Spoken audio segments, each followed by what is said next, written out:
Hello दोस्तों। मैं विष्णु शर्मा। आज आपको पढ़ाता हूँ आईपीसी का चैप्टर 1। और इसका आपको ओवरव्यू के साथ साथ मैं ब्रीफ डिस्कशन भी दूंगा। तो इसका जो नाम है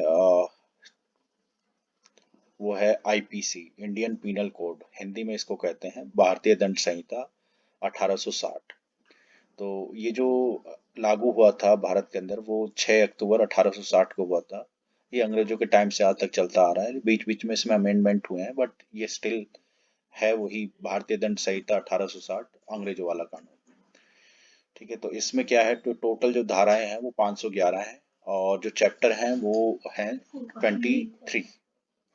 ठीक है, तो इसका जो प्रस्तावना है ये कहती है उद्देश्य का मतलब भारत के लिए एक साधारण दंड संहिता का उपबंध करना समीचीन है। अतः यह निम्नलिखित रूप में अधिनियमित किया जाता है, मतलब 1860 के रूप में इसको अधिनियमित किया जाता है। ये इसकी उद्देश्य का है। चैप्टर 1 का जो सेक्शन 1 है, धारा 1 है, उसमें जो है संहिता का नाम, उसके परिवर्तन का विस्तार है। वो मतलब 1860 का जो धारा 1 है वो हमें बताती है संहिता का नाम क्या है, मतलब वही जो भारतीय दंड संहिता 1860, और उसका विस्तार कहाँ कहाँ पे होगा इस बारे में हमें बताते हैं। तो यह अधिनियम जो है भारतीय दंड संहिता कहलाएगा, और इसका विस्तार जो है संपूर्ण भारत में होगा। पहले जम्मू कश्मीर में नहीं था, लेकिन अभी क्या है, जब से जम्मू कश्मीर से धारा 370 हटी है तो ये हमारा जो आईपीसी है ये पूरे भारत में लागू होता है। ठीक है, ये थोड़ा सा इसका अनुसूची के बारे में डिस्कशन दिया गया है। जैसे शब्द ब्रिटिश भारत, अनुक्रमश भारतीय स्वतंत्रता, केंद्रीय अधिनियम एवं अध्यादेश अनुकूल आदेश, 1948 विधि अनुकूल आदेश। इसका मतलब ये कोई रेलिवेंट नहीं है, इसको आप छोड़ सकते हो। इसकी जो सेक्शन 2 है, भारत के भीतर किए गए अपराधों का दंड।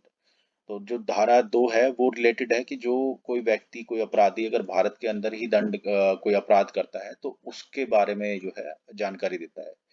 हर व्यक्ति इस संहिता के उपबंधों के प्रतिकूल हर कार्य या लोभ के लिए जिसका वह मतलब भारत के भीतर दोषी होगा, इसी संहिता के अधीन दंडनीय होगा, अन्यथा नहीं। तो मतलब आई जो भी कोई व्यक्ति अगर पूरे भारत में कहीं भी अपराध करता है तो उसे आईपीसी के तहत सेक्शन 2 में भारत के भीतर जो भी अपराध वो करेगा वो उसके लिए दंडनीय होगा।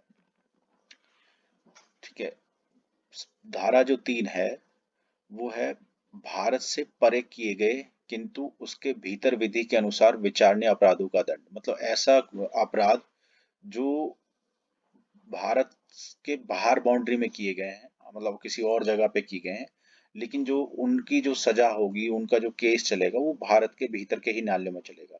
तो भारत से परे किए गए अपराधों के लिए जो कोई व्यक्ति किसी भारतीय विधि के अनुसार विचारण का पात्र है, से परे, भारत से परे किए गए किसी कार्य के लिए उससे इस संहिता के उपबंध के अनुसार ऐसा समझा जाएगा या ऐसा माना जाएगा मानो वह यह कार्य भारत के भीतर ही किया गया है। तो अगर कोई ऐसा अपराध है जो किसी व्यक्ति ने भारत के बाहर किया है, लेकिन उसका जो मुकदमा चलेगा वो भारत के अंदर ही चलेगा, सेक्शन 3 इस बारे में जानकारी देता है।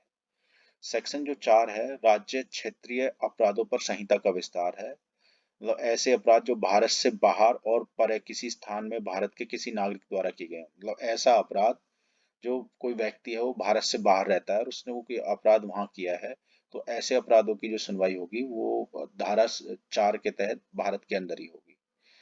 और दूसरा क्लॉज क्या कहता है कि भारत में रजिस्ट्रीकृत किसी पोत या विमान पर, चाहे वह कहीं भी हो, किसी व्यक्ति द्वारा किए गए किसी भी अपराध को भी लागू है। मतलब भारत में रजिस्ट्रीकृत किसी भी पोत या विमान पर, चाहे वह कहीं भी हो, किसी व्यक्ति द्वारा किए गए किसी अपराध को भी लागू है। इसका जो क्लॉज 3 कहता है कि भारत में अवस्थित कंप्यूटर साधन के लक्ष्य बनाकर भारत के बाहर और पूरे किसी स्थान में किसी व्यक्ति द्वारा कोई अपराध कारित करना है। स्पष्टीकरण क्या है, अपराध क्या है? अपराध शब्द के अंतर्गत भारत से बाहर किए गए ऐसा हर कार्य आता है जो यदि भारत में किया जाता है तो इस संहिता के अधीन दंडनीय होता है। दोबारा बता देता हूँ आपको।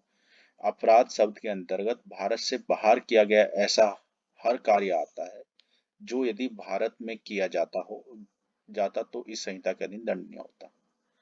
और कंप्यूटर साधन पद का अर्थ वही है, पद का वही अर्थ है जो सूचना प्रौद्योगिकी अधिनियम 2000 की धारा 2 की उपधारा 1 के खंड टी में समुनिष्ठित है।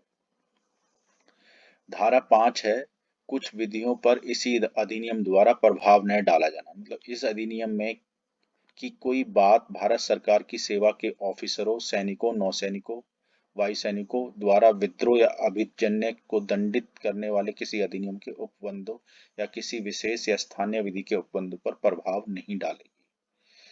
तो गाइज ये हमारा चैप्टर 1 है आईपीसी का, जिसमें सेक्शन 1 से लेके 5 कवर होते हैं। आईपीसी के अंदर टोटल 23 चैप्टर हैं। इसके अंदर 511 धाराएं हैं। 6 अक्टूबर 1860 को यह भारत के अंदर लागू हुआ था। Thank you so much team.